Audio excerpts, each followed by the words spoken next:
आज हम बात करेंगे कॉम्बिनेशन ऑफ कैपेसिटर्स, यानी कैपेसिटर्स को अगर हम कहीं पर कनेक्ट करते हैं तो किस किस तरीके से इनको कनेक्ट किया जा सकता है, उसको हम बोलते हैं कॉम्बिनेशन ऑफ कैपेसिटर्स।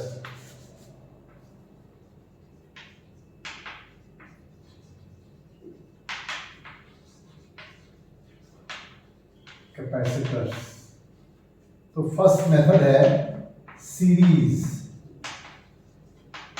सीरीज का मतलब क्या है कि जब आप चेन खेलते होंगे गेम, तो जैसे एक बंदा आउट कर लेता है तो फिर उसको उसके साथ में वो चेन बनाता है। यानी ह्यूमन चेन कैसे बनती है कि इसका हाथ उसके हाथ में, फिर उसके बाद अगला एक और आउट होगा तो फिर उसका एक हाथ उसके और हाथ में, यानी इसका एक टर्मिनल दूसरे के टर्मिनल के साथ कनेक्ट होगा, फिर इसका दूसरा टर्मिनल किसी तीसरे के साथ कनेक्ट होगा, और इस तरह से क्या होगा, ये एक चेन बनती जाएगी जिसको हम बोलते हैं कि ये क्या है, C1 C2 C3 सीरीज है। और इसको अगर हम एक सोर्स से लगा दें, कनेक्ट कर दें ये V से, तो हमारे पास एक कॉम्बिनेशन इस समय है सीरीज कॉम्बिनेशन ऑफ 3 कैपेसिटर्स।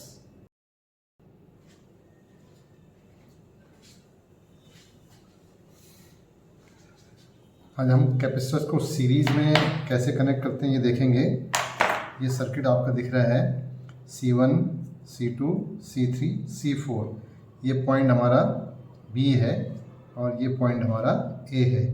तो पहले हमने इस कैपेसिटर में, ये कुछ कैपेसिटर में पॉजिटिव नेगेटिव होते हैं, कुछ में होते नहीं हैं। तो इसमें नेगेटिव है, ये टर्मिनल पॉजिटिव हो गया, तो पॉजिटिव हमारा लाल से है, तो इसको हमने यहाँ कनेक्ट कर दिया और इसको यहाँ पर कनेक्ट कर दिया। ये आपस में कनेक्टेड है चारों, एक ही पॉइंट है ये। अब जैसे इसमें से इसको कनेक्ट करना है तो इसके साथ ये ब्लैक होगा और ये फिर इधर आ जाएगा। इसके बाद फिर अगर हम आगे चलें तो यहाँ इसका ये रेड होगा और इसके साथ ये कनेक्ट हो जाएगा, तो ये पॉजिटिव टर्मिनल आ गया। फिर इसके बाद हमारा इधर रेड आ जाएगा और ये ब्लैक आ जाएगा। और यहाँ से हम कनेक्शन इस तरह से बाहर ले लेंगे, तार एक यहाँ से और एक तार यहाँ से बाहर ले लेंगे, तो बहुत आसानी से ये हो सकता है। तो ये देखिए, ये C1 है, इसके साथ एक कनेक्शन, इसका एक टर्मिनल इसके साथ कनेक्टेड है, ये इसके साथ कनेक्ट हो गया, और इधर ये दूसरा C2 आ गया। फिर ये C3 है जिसका एक टर्मिनल इसके साथ कनेक्ट हो गया, इसके साथ ये कनेक्ट, और ये टर्मिनल इधर चला गया C3। इसी तरह से इसका एक टर्मिनल जो है ये इसके साथ एक कनेक्ट हो गया और ये इधर से यहाँ आ गया, यहाँ से कनेक्शन बाहर ही आ गया वोल्टेज पे। तो ये था हमारा सीरीज कॉम्बिनेशन। इसको जब हम देखेंगे कि वोल्टेज सेम होती है, कैसे होती है, वो भी हम करेंगे अगली बार, वो मल्टीमीटर से करेंगे। बट आज कनेक्शन की बात कर रहे हैं, केवल कैसे कनेक्ट होते हैं सीरीज में। अब इसका इक्विवेलेंट कैपेसिटेंस कितना होगा, इन तीनों का वैल्यू टोटल अगर हम कैलकुलेट करना चाहें तो वो कितनी होगी, how much with the equivalent capacitance, उसको देखने के लिए देखें तो you have got only one way, एक ही रास्ता है, दूसरा रास्ता है ही नहीं। तो whatever charge will be passing through here will be same here, will be same here, but the total potential, that means energy, the work done, so some work will be done here V1, some will be here and some will be here. So अगर हम charge को एक बार ही लिख दें Q, तो that will remain same, but ये जो energy है यानी जो पोटेंशियल है, that potential will be equal to the sum of the potential differences across the 3 capacitors. ये तीनों के अक्रॉस जो होगा उसका सम हमेशा क्या होगा, सोर्स के बराबर होगा। फिर से देखें, यहां से कोई भी ऑप्शन नहीं है, इससे जो भी चार्ज एक बार चलेगा वो यहां से भी जाएगा, इसमें भी जाएगा, इसमें भी जाएगा, लेकिन इसमें चार्ज को जाने के लिए कितनी मशक्कत करनी पड़ेगी, that is the potential across V1 C1, that is V1। यहाँ कितनी करना पड़ेगा work done, that is the V2। And यहाँ पर कितना होगा, दैट इज दी V3। तो यहाँ पर पोटेंशियल V1, यहाँ पोटेंशियल V2, यहाँ पोटेंशियल V3, लेकिन ये सारा का सारा तीनों का जो सम होगा that will be the total V।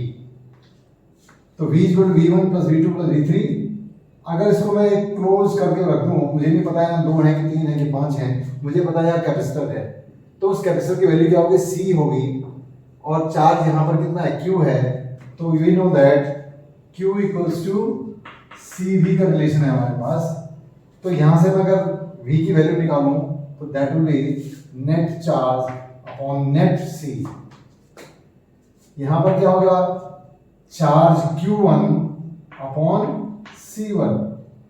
Q1 कितना है, Q ही है, plus charge Q2 upon C2, then charge Q3 upon C3। Charge Q1, Q2, Q3 is same, यहाँ भी Q है, यहाँ भी Q जाएगा, यहाँ भी जाएगा, क्योंकि रास्ता ही नहीं है, दूसरा ऑप्शन ही नहीं है। So this is Q by C, और यहाँ से Q कॉमन ले लें आप, तो 1 by C1 plus 1 by C2 plus 1 by C3। So Q cancel हो जाएगा, 1 by C is equal to 1 by C1 plus 1 by C2 plus 1 by C3, जो आप छोटी क्लासेस में 9th 10th में जब करते थे तो वहाँ पर ये रेजिस्टेंस का पैरेलल के अंदर होता था, यहाँ सीरीज में इसकी वैल्यू है, वो क्यों आती है वो हम आगे भी डिस्कस करेंगे।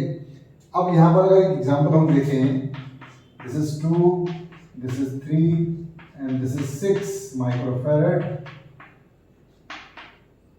And this is A and B।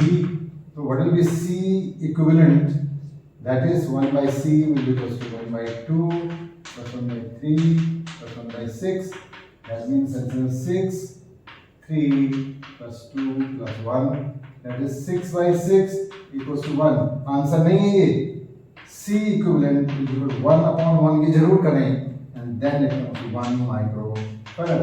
बच्चे अधिकतर यहाँ 1 ही लिख देते हैं, आंसर लिख देते हैं। अगर यहाँ 2 आता तो 2 माइक्रोफैरड नहीं आता, तो 1 by 2 यानी 0.5 होगा। इसको विशेष का ध्यान रखें, it is 1 upon C, this is the value 1 upon C। अगर ये 1 है तो इससे फर्क नहीं पड़ रहा।